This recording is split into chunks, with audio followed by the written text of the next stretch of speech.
What's up, guys? I'm your host, Mike C Squared, and this is One Giant Leap for Geeks. On today's show, we have the newest trailer for the Tomb Raider reboot, rumors surrounding Sony's Venom movie, Ryan Johnson's Twitter fingers, and a new segment I'm going to call Lightspeed, where I'll give my quick thoughts on some of the events that have happened in geek culture. I will now ask for all the passengers to please remain seated and prepare for landing. It's one small step for man, one giant leap for Geeks.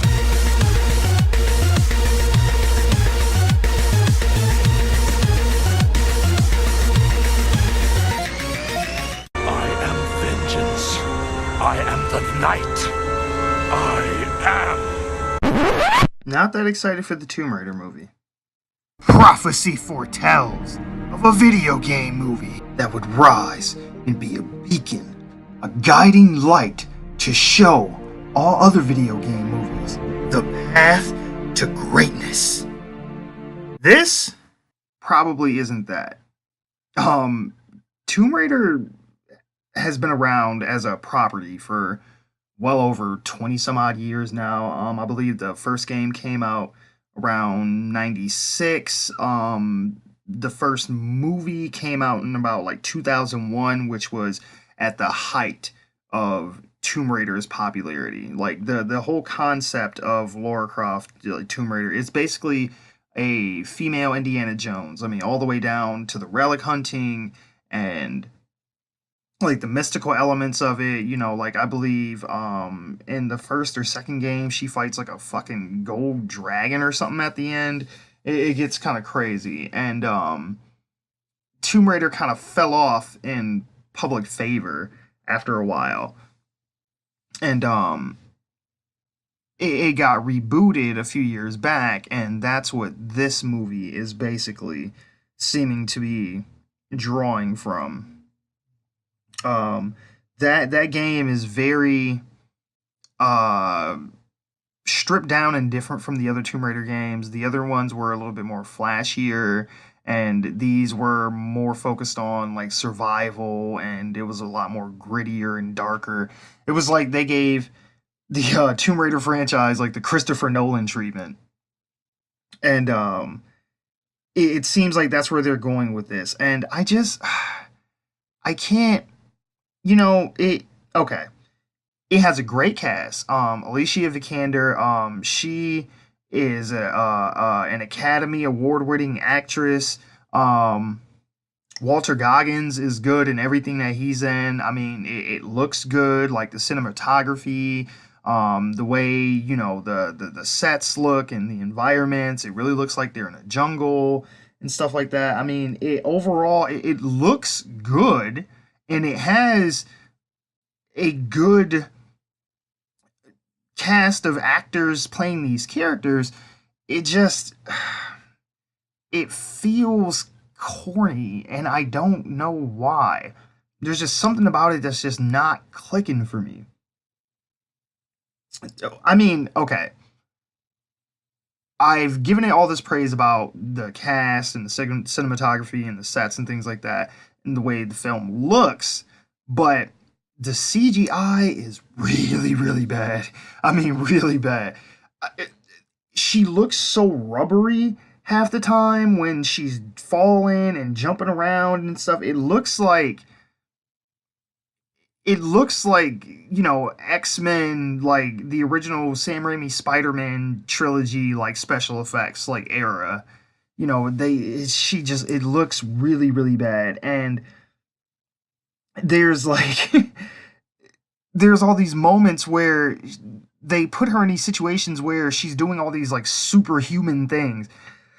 Now, granted, to be fair, in the game, a lot of this stuff happens. I mean, you're going down like a mudslide, and there's all kind of debris and stuff falling behind you. You're jumping off stuff, you're falling through stuff, you're flying over stuff. So I mean, don't get me wrong. The game is unrealistic as well, but when it's a video game, it's different. When you're watching a movie and you're supposed to believe that that character is a human being and is vulnerable and has weaknesses just like you do, it's hard to buy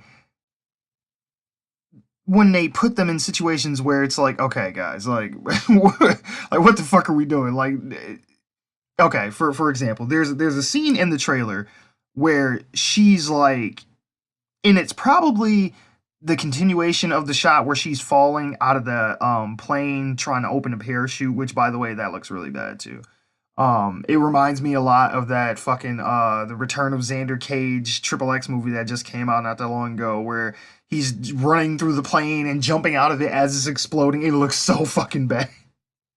But it almost looks like she's like swinging on a vine, but it's more most likely it's probably her parachute, and where as she's landing after that scene, but she is like vaporizing fucking trees and foliage as she goes through. I mean, like flying at like supersonic speeds, and I'm like, how the fuck is she not Jello by the end of that? It's ridiculous. I mean, it's one thing to say, oh, okay, she's had some enhancements or something like that, but the kind of punishment that they're putting her through in this trailer, or in the 2 trailers that they've released so far, it's to the point where you would almost think like it reminds me of what they did to Drax in Guardians of the Galaxy 2, where they're dragging him through and he's slapping into debris and all this other kind of shit. It's just like, Jesus Christ, man. So it's really hard to get invested in me, to get excited for this, when you're already showing me like, okay, we're trying to get all about the spectacle, which that's all well and good. And in a traditional action movie, that would probably be the way you'd want to go, is to focus on, you know, the set pieces and things like that. The problem is that when it's based off a video game, there's like a disconnect, because you lose something. When I played the game and went through all this, I was an active participant. I was part of the experience. When I'm a passive viewer and it's all being shown to me and I have no agency in what's happening, you lose something and it becomes less engaging, because now I'm just looking at it passively. I'm not controlling it. I don't make the decisions on how the action plays out. And I think that that's been a problem historically for video game movies in general, is that a lot of times these directors and producers are so caught up on trying to mimic the set pieces and the action sequences of the game that they don't realize that I'm not coming to the movie for that per se, because I've already seen this, and when I saw it, I was the one that was doing it, not watching someone else do it. You know, so I mean, it has hope. It could be okay, but like the icing on the cake that made me go like, okay, guys, like what like do we want people to see this or what? Like, what are we doing? Is I'm a Survivor. Really? I'm a Survivor? The Destiny's Child song, now, it's been this kind of trend going on lately in the last few years, where trailers for movies use these old songs and they've slowed them down and made it dark and, you know, this really like creepy melodic tone, as opposed to what it was before, where, you know, I'm a Survivor is this real like poppy upbeat song, but they've, you know, tried to slow it down and add all these drums and thunderous doom doom to it, and I don't know, it was so corny. Like, come on, guys, like, what are we doing? Like, you could have just had some, you know, regular action theatrical sounding music. I mean, give her a theme or something, that would be nice. I mean, something cool like what they did with Wonder Woman. Man, I know some people don't like the Wonder Woman thing, but I think it's cool. That I like that shit. I'm sorry. But you know, with playing that music, it's almost like a curse when they do that in trailers, because it makes it almost seem like the movie is doomed to be bad now. Because a lot of movies that have used that gimmick in the trailers turned out to not be all that great. I mean, I like Age of Ultron. I see the faults in that movie, but I overall like the movie. I mean, it's the fucking Avengers. How can you not like it?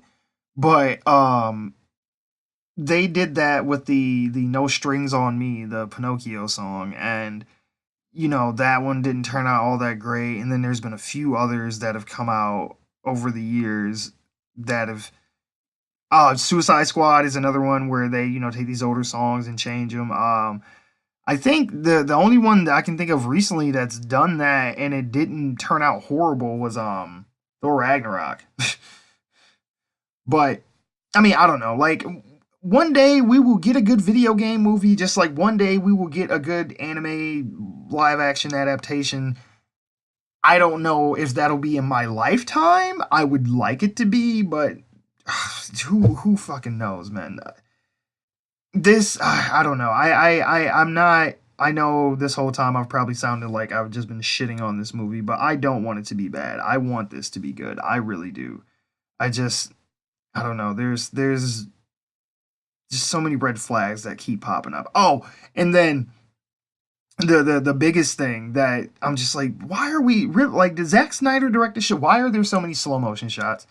There, in the most recent trailer that came out, there's probably about 4 or 5 shots where she's falling or leaping to something, and half of them are in slow motion. I swear to God, by the end of this movie, you could probably make a super cut of all the time she leaps and falls and jumps and clings to something, and it would probably be a good 30 minutes of the movie, no bullshit, because it happens so many times in this trailer, and I'm like, geez, I hope you guys have shown all the times that this happens, because if there's more in the movie that we haven't seen so far, Jesus Christ, man, I'm going to be able to turn this movie into a drinking game, like shot every time Laura jumps or falls, double points if it's in slow motion.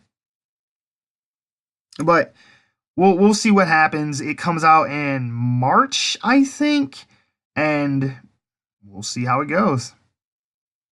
All right. So, what do we got here?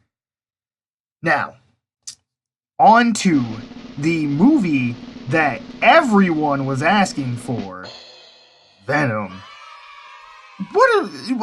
Like, first off, what? Oh, God. What is this? Why are we making this movie? Why do people keep trying to take the villain of a character and give them the spotlight like they are anything without their counterpart? Batman wouldn't be what he is without the Joker, and vice versa. Spider-Man wouldn't be what he is without Venom, and vice versa. So why are you trying to make a Venom movie that has no bearing on Spider-Man or the Spider-Man universe? Supposedly. So, okay. To give some context to all this shit. Basically, what happened was, after the deal that Sony and Marvel came to with sharing the Spider-Man character and using some of the MCU characters in the Sony Spider-Man movies and yada yada, Sony still maintained the right to use Spider-Man allies or villains and, supporting characters in other independent things aside from what they were doing in the MCU.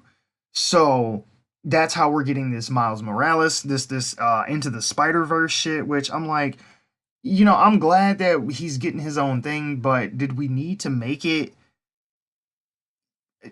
like so separate from everything else? I mean, it's kind of hard to do the Miles Morales story because the whole thing with him is that Peter Parker dies before he actually becomes Spider-Man, and it's this whole thing, they come back and they meet each other. It's a whole thing.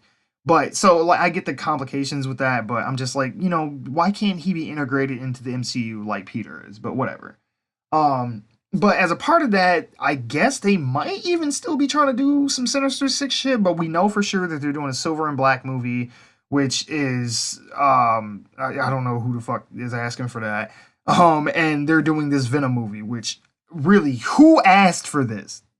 Come on. Don't get me wrong. I love Tom Hardy is my fucking man crush. I love Tom Hardy. So you can't give me, shit about like, oh, Mike, you're not giving this movie a chance. You just gotta wait and see how it turns out. We haven't even seen the trailer yet. I don't need to see a trailer for this bullshit. Okay. Okay, so supposedly, according to John Schnepp of Collider, he has sources that tell him that Spider-Man will cameo in this movie. How, I don't know, but supposedly it's confirmed that he will, that he has shot 2 days of, whatever on the set of the Venom movie. So there will be some kind of cameo of Spider-Man. Now, he did come out and then clarify that it is more so Peter Parker. Okay, well, the exact quote is, Tom Holland was on set filming scenes on Venom for at least 2 days as Peter Parker. I'm not saying Spider-Man will appear. When I'm saying Tom Holland Spider-Man is in the film, I'm saying Peter Parker. There's semantics you can play around with. This is a cameo. This will be Marvel adjacent. Which, what the fuck does that mean? I mean, I don't know. There's been theories that people have postulated, I guess, that, oh, well, in Infinity War, the symbiote is going to get attached to Peter then, and then that's how, the Venom movie gets started. But it's like, okay, Sony, have we learned nothing from Spider-Man 3? That was a fucking train wreck because you tried to rush too many things, you had too many villains in it. But the main reason why that movie didn't work was because you tried to rush the symbiote story. If you're going to tell the symbiote story, that has to be its own movie. If you wanted to do that in Spider-Man Homecoming 2 or whatever the hell they end up calling it, and have the symbiote get attached to Peter, bring out those darker elements in his personality, because like I always say, the second movie is when you can go really dark and you can, really raise the stakes and really bring the character down to their lowest lows. So if you're going to tell the symbiote story, it would be good to do it in, the sequel to Spider-Man Homecoming. But if we're not doing that and we're just going to jump straight to this, it doesn't even make sense how it comes together. I mean, okay. Basically, from what we've kind of cobbled together from different sources is how this is going to play out is basically it's a culmination of a bunch of different Venom stories from the comics. So we have some Ultimate stuff. We have some stuff from Lethal Protector, which is basically a storyline where Venom gives up his whole feud with Spider-Man. He leaves New York and goes to San Francisco to be a hero, and he gets captured by some corporation, and they do experiments on him, and this whole thing. And then I think the Planet of the Symbiote storyline, which is a whole fucking thing, but basically a bunch of other symbiotes are birthed from Venom, and there's a point somewhere down the road where all the symbiotes come together, and it's just like ultimate symbiote, and it's just this whole thing. But the movie is supposed to be some kind of amalgamation of that, because if you the picture that they released of Tom Hardy as Venom has he's as Eddie Brock. I wish there was a picture of him as Venom. But he has this little notebook, and in it he's talking about different things, whereas it's just questions that he's gonna ask, like there's some kind of line about human experimentation and different things like that. I mean, kind of just basically alluding to the symbiote is created as opposed to it coming from space, which is what they did in the Ultimate Comics. It was something that they were trying to do to cure cancer or something like that, and that's where it comes from. It's not like an actual like living organism per se, or at least not from space, at least. With some people like that, some people don't. Take it or leave it, whatever. But I don't know, like, and then there's been these rumors that Carnage is going to be the main villain. Like, I don't get it. Like, if the symbiote is never going to come in contact with Spider-Man before it becomes Venom, why does he mimic Spider-Man's powers? Why does he have a big ass spider emblem on his chest? Like you're once you start fucking with that shit, it all falls apart and it doesn't make sense anymore. It's like, well, why does he hate Spider-Man? Why does he mimic? Why does his eyes look like Spider-Man's eyes? Why does he have the white spider symbol? Why does he shoot webs and stuff? It's like, why does he stick to walls? It just makes me so angry. And I mean, I hope, and they keep like putting out these little things here and there, and just keep teasing it. Like supposedly it was like world premiere, first look on the set of the Venom movie, and they show nothing besides Tom Hardy and this ugly ass fucking Venom shirt that they're trying to hawk to people in the crowd to get them hyped up, and then they release this stupid fucking picture that means absolutely nothing, and then you got John Schnapp out here, which I like John Schnapp, don't get me wrong, I'm not trying to knock on the guy. But, you know, kind of cheerleading for the movie, like, oh, I just want fans to know that Spider-Man, you know, will be, you know, in the Venom movie. This is all connected. And I'm like, it's fucking not, man. Like, just, it's frustrating. And if you can't tell, I'm frustrated. Spider-Man is my favorite comic book character. And to just see how he's been just done over these last few years it's so sad. And I'm like, guys, can we please stop dogging Spider-Man out and his characters? Like, can we just do him right? I mean, we finally got the X-Men and Fantastic Four into the MCU almost. I mean, the deal's been finalized. It's just got to get approved by the government, but we're pretty sure that everything's going to be all good on that front. Or at least we're fucking hoping it is. But you know, Sony, the movie side at least, is doing horrible. I mean, now, like, the gaming and tech side is doing fine, but movie side is, excuse me, is doing terrible. Can we just go ahead and sell the character back to Marvel already and his fucking allies and villains and shit and be done with it? Because Sony is just, man, they don't know what the fuck they doing with Spider-Man no more. Like, they just keep trying to milk this shit. And it's like, they're going to damage the brand so much to the point where we're not going to want to see Spider-Man anymore, or anything Spider-Man related, even though he is in the MCU, because they've just fucked with it so much and just made people so over the character and the whole concept of him that they're going to just ruin it for a while, and we're going to have to shelf him. And I'm going to be fucking pissed off, because it's like, come on, man, like, y'all getting y'all money. Why keep fucking with this? It's not, if it's not going to be connected to the MCU, then why are we even bothering? I mean, really, we know how this goes. We've been down this road. If we can't make this work, or if we haven't been able to make this work in the past, why are we going back to the same formula? What we've been doing by working with Marvel and getting him integrated into something that already works has been working. And you already have some precedent set up for what you're doing with going and integrating space and stuff like that. Man, I mean, it could be a thing of during the whole Infinity War battle, when Thanos comes to Earth and all that, the symbiote could have been here somewhere and gotten New York, and then it gets on Peter at that point later down the road and go from there. But this whole thing of, and it takes place in San Francisco, so it's like, well, what is Peter even doing there anywhere? Like, where's this cameo coming from? It's this whole thing. Stop it. No more. Stop.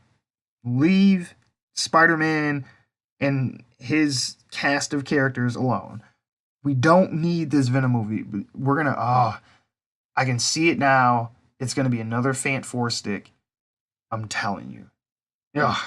Okay. Moving on. I'm can't no more. All right. More Star Wars news. Who's ready for that shit, right? Because we have pretty much been talking about that consistently for months now, and goddamn, probably until the next movie comes out again. We're never gonna stop talking about these fucking movies.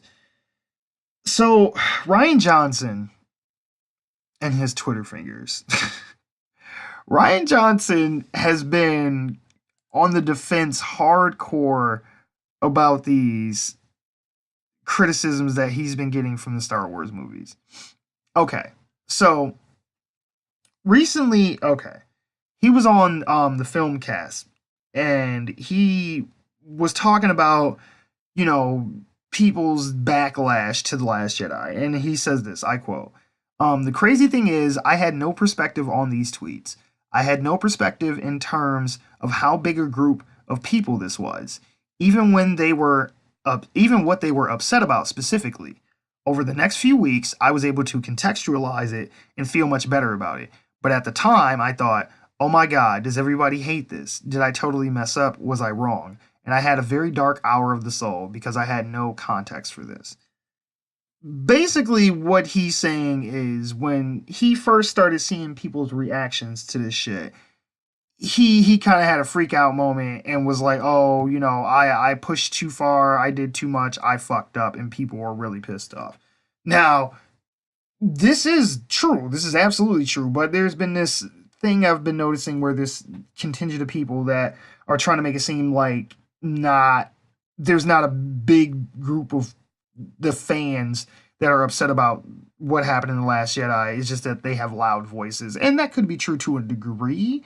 But I think that they were really trying to downplay the backlash that these movies are receiving. And it's all about like, oh, they're trolls and this, that, and the other. And that, I don't think that's the case at all.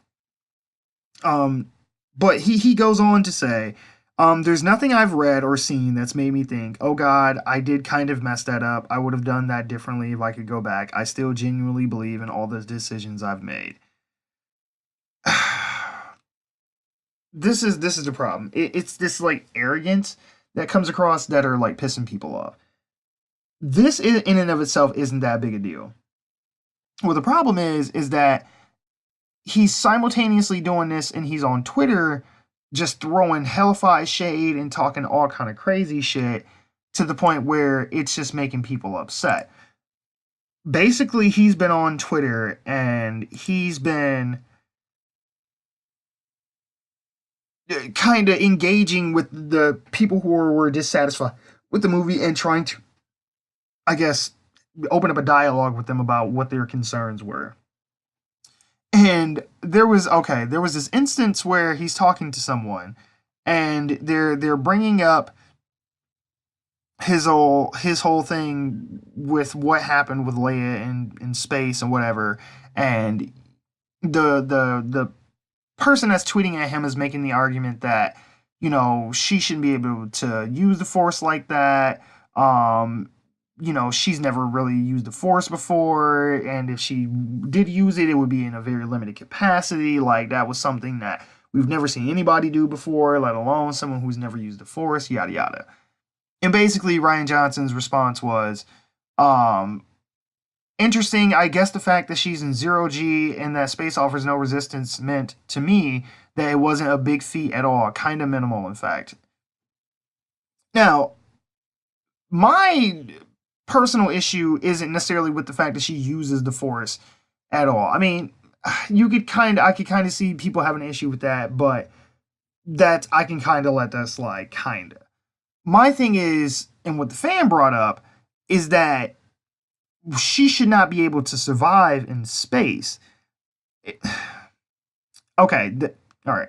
They say back to Rian Johnson. I thought about that, but then I also thought about what kind of physical torment that being in the cold vacuum of space would do when you're trying to channel the Force. How could she focus to do that much with little to no training? And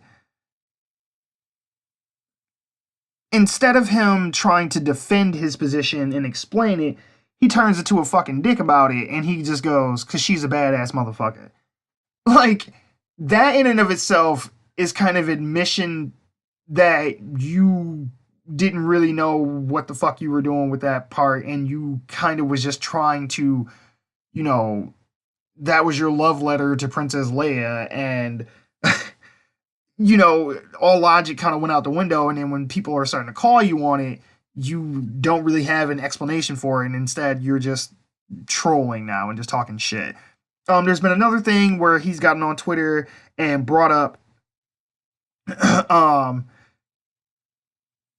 some old a book that someone wrote that's considered not necessarily part of the extended universe stuff, but canon to the Star Wars films, and Lucasfilm signed off on it years ago. It's supposed to be like a Jedi training manual or something like that, basically, and it just has like different things that it talks about with how you can use the Force and training techniques and fighting styles and all this different kind of stuff. And there's a passage that he tweets out, and it basically says it's referring to the astral projection that Luke does at the end, where he projects himself across the galaxy to confront Kylo Ren and the First Order at the end of the movie. And that's supposed to be his, like, aha, see, this shit is canon. It has been established. This has happened. So all your complaints about that have been, invalidated. And I'm like, no, it doesn't. Because for one, if you want to get super technical, and I personally don't care about this, but you could make the argument that all that shit has been decanonized anyway, and as far as the current canon of the Star Wars mythology does not matter, because all that's been washed away. So technically that isn't a defense, because you can't use that as a defense. I guess basically in his mind he's going, see, I'm showing you that I'm doing something that's already been established in the fucking mythology, so you can't be mad that I'm doing it. My problem with it is, I don't think people's issue was with the fact that he did something like that. Even though he had cut himself off from the Force and had not been connected to the Force for God knows how many years, and just kind of like pulled that out of his ass out of nowhere. But that's whatever. It's a movie. I can let that go. I think people's issue was the fact that we didn't want to see an astral projection of Luke. We wanted to see Luke actually confront Kylo. I mean, granted, yes, this he could not beat him. He, would have done nothing but just been sacrificing himself by going there and trying to have some kind of fight with him to the end. But he sacrifices himself in the end anyway, and he dies from projecting himself there in the first place. So why even bother with it? It's just this whole... Rian Johnson keeps getting on Twitter and having these interviews and stuff like that, and he keeps poking and prodding at the people who have issue with the story, and he keeps trying to make up these defenses for it, and he's so unapologetic about it.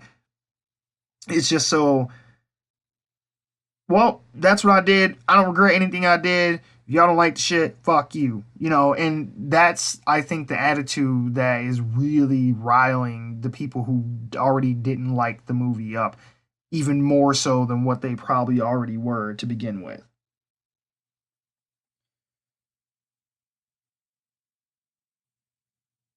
I'm still trepidatious about what's going to happen going forward.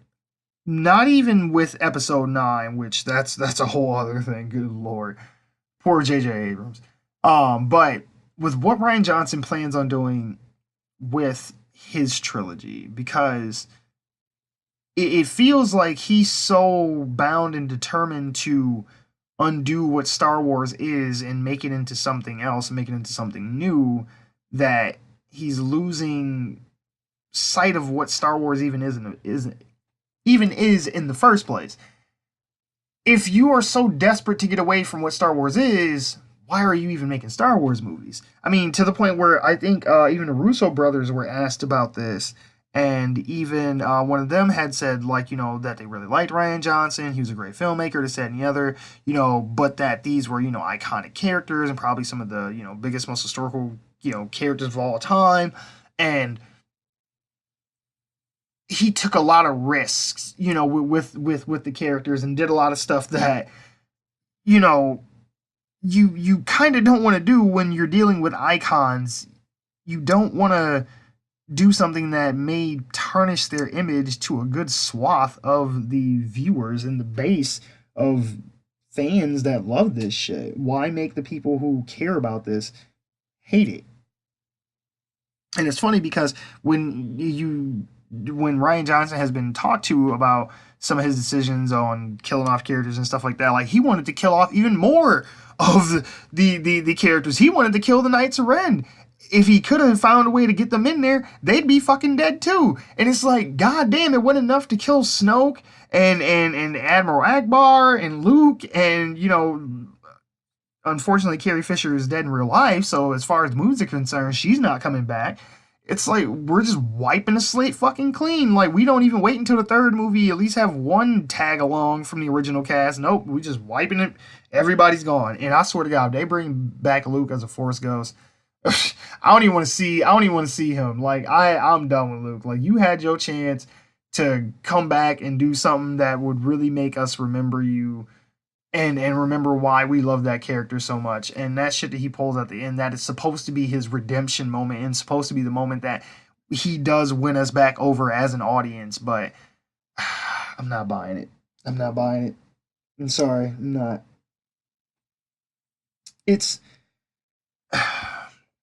it's a shame because most times people will kind of just retreat away. Like I remember after Suicide Squad came out, the director of that, he kind of just retreated away for a little while and until shit kind of died down. Like he defended the movie somewhat, but not really, because I mean overall consensus was just like, yeah man, like you kind of fucked this up.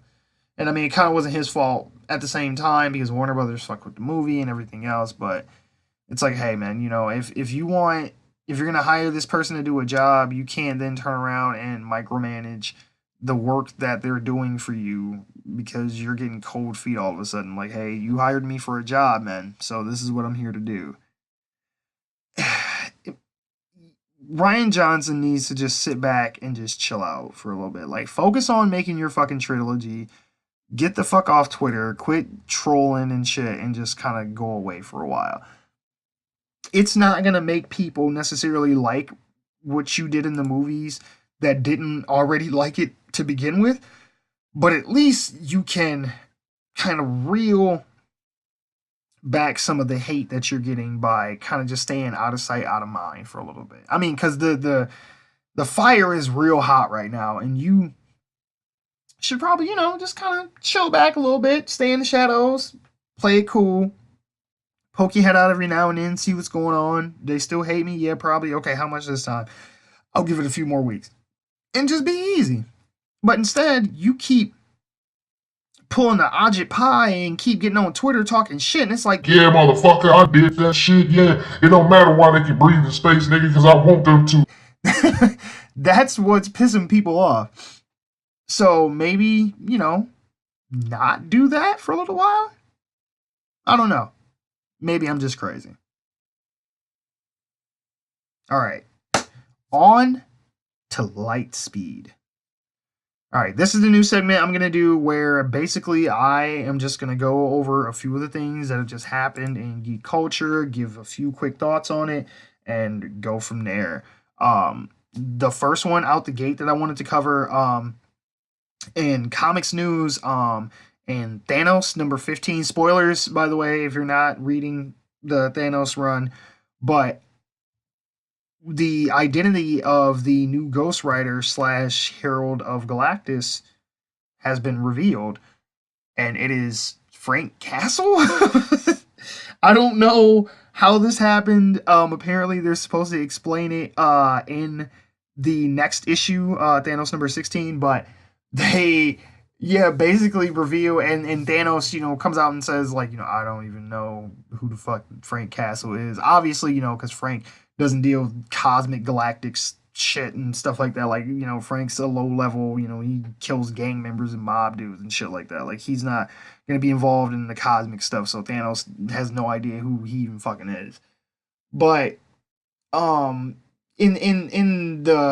this run, in the future, Thanos, has beckoned to his past self to come and meet him, and instead of him going to the past and getting Thanos himself, he sends back his Herald, which is also the new Ghost Rider, who is Frank Castle. And the reason that he's working for Thanos is that Thanos in the comics has defeated Galactus, and now the Herald of Galactus is now the Herald of Thanos. So like the Silver Surfer role is now being taken up by someone else, and they now work for a different ruler who is Thanos as opposed to Galactus. I not really following that comic run all that much, but I thought that this was something interesting and fun, and I would really like to see what they do with that. Like if we could somehow integrate that into the comics, because we have the rights back to the Silver Surfer and Ghost Rider and the Punisher and everything else, so they could do something with that. Who knows if they would, but I think it would be kind of cool to see John Barathol with a skull for a head and like a transparent star body on like a space motorcycle. That'd be fucking sweet. All right, next up, some Cloverfield movie news. The working title for the third installment in the Cloververse, if we can call it that, has been God Particle. Cloverfield God Particle, and now there's rumors that the name is going to be Cloverfield Station. Basically, the premise for it is that it is going to be on a space station, and they are using a Atom Smasher thing, like a the collider thing, the Atom Collider thing. God, I can't think of what it's called. Anyway, they do that, and then some kind of life form emerges because of it, and they have to fight for their lives in space. It's really vague. It sounds a lot like that movie that came out with Ryan Reynolds and Jake Gyllenhaal, Life, or Aliens. It sounds like about 100 different space movies, but I don't know. This is somehow connected to the Cloverfield and 10 Cloverfield Lane movies, which those two movies are barely connected to each other. They're more so connected off the fact that J.J. Abrams said that they were fucking connected. But beyond that, I really don't see the connections here. They have this whole viral marketing campaign they're doing with it, and I'm kind of over them and this shit. Like the whole Slusho and Targato and all this, look for clues in a website source code, and if you read it backwards and you change this, that, and the other, like, I don't care. Like, I'm kind of over it, because you do all this work to, do all this viral research, and you're going through all this stuff, and you get all this outside information, and then you go see the movie, and none of it's in the movie. None of it matters. It's like, if you're gonna make a sequel to the Cloverfield movies, then just make a sequel to the Cloverfield movies. Stop pretending that you did, and you're just slapping the Cloverfield name on a completely unrelated thing and going like, see, it's all connected. No, it's not. You're gonna make me actively not see these movies, because I feel like you're tricking me into seeing it. You don't feel that the movie is good enough to stand on its own, but you know that people like Cloverfield, and people will still, go after that, and people are still caught up in J.J. Abrams' mystery box bullshit, so you know that you can still do that. And it's just frustrating. Like, I'm over it. Like, either make a sequel to it and go from there, or don't, and just make whatever movie you want to make, and just market it as what it is. Like, stop pretending that it's something that it's not. People will probably still go see it because you're a part of it, and it's from your studio company. So I don't get why they keep trying to do this pulling the wool over your eyes shit to make you go see the movie. Just make a sequel to Cloverfield, or don't, but stop pretending that it's something that it's not. All right, done with that bullshit. Okay, here, this is a good one.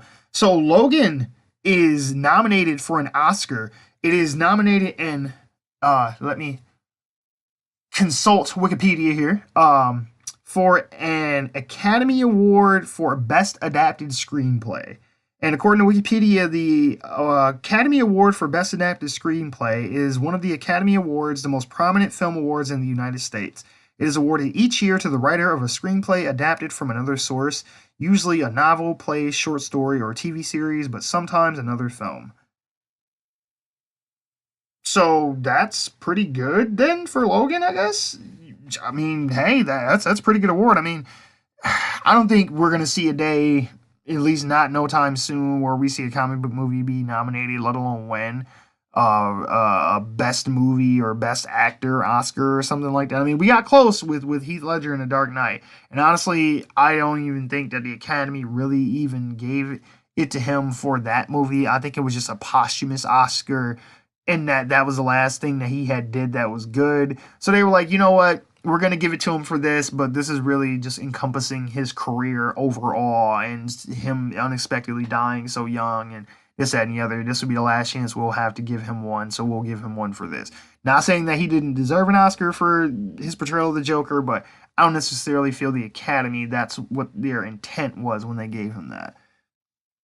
Anyway, yeah, so I liked Logan. I didn't think it was the greatest thing ever. I mean, the emotional weight that movie had was awesome, and I really liked where we had ended up with Logan and Professor X. I really liked what they did with their relationship and how, you know, that ended up playing out, and X-23 and everything else. I mean, my only problem with that movie was the villain and the villain. One, the villain of you know, the dude with the robot arm that was chasing him. I mean, he was okay, but then it was more so like his bosses. Like, I didn't care for them. I thought they were kind of a waste.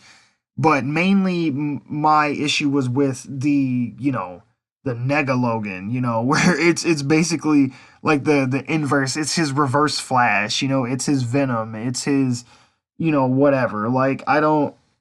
Did we really need to make a clone of Wolverine and have an evil clone, him fight that? Like, that just ruined it. Like, they were doing so many things that were subverting my expectations in a good way. And then when it gets to that point in the movie, I'm like, oh, damn it, we were doing so good and you fucked it up. I was like, this movie was so good, and then it just kind of fell apart. But I am happy that it did get nominated for something. I mean, it is a good movie, and I think overall it deserves some kind of praise. Do I think it deserves to win? Not really. But the fact that it's nominated is enough. You know, just some recognition like, hey, you know, we're taking this shit seriously, and, you know, we are putting our all into this and expect to be treated as such. So I can respect that. It's funny because I've been seeing people online complaining that Wonder Woman didn't get nominated for anything. Wonder Woman doesn't deserve to be nominated for anything. Look, I liked Wonder Woman. I did. I didn't make my best of list, but I did like Wonder Woman. But that movie was not some groundbreaking thing, okay? Wonder Woman was okay, and honestly, it's kind of overrated. And I say that because I think people are like Wonder Woman as much as they do, or much as they, you know, seem to portray, because the DC movies have been kind of shitty up until this point. So that was finally a good one that had came out, and even now, Justice League wasn't really all that great. So Wonder Woman still stands as the best movie that the DCU has cranked out so far. And that's not saying a whole lot. So the bar was set really low. So all they had to do was just be okay, and people were going to be happy with that. And plus, because this is the first big budget female-led superhero movie, yada yada, like, I get all that. So I understand the cultural importance and relevance of this, and I understand why people were excited for this, but I don't necessarily think that the movie was all that great. It was basically just Captain America with some feminist overtones and a little bit, you know, goofier comedy. But hey, you know, I'm not knocking you. Hey, look, I like Wonder Woman. If you like it, great, but don't jump on the I'm pissed off bandwagon because it didn't get nominated for an Oscar, because the movie wasn't that goddamn good.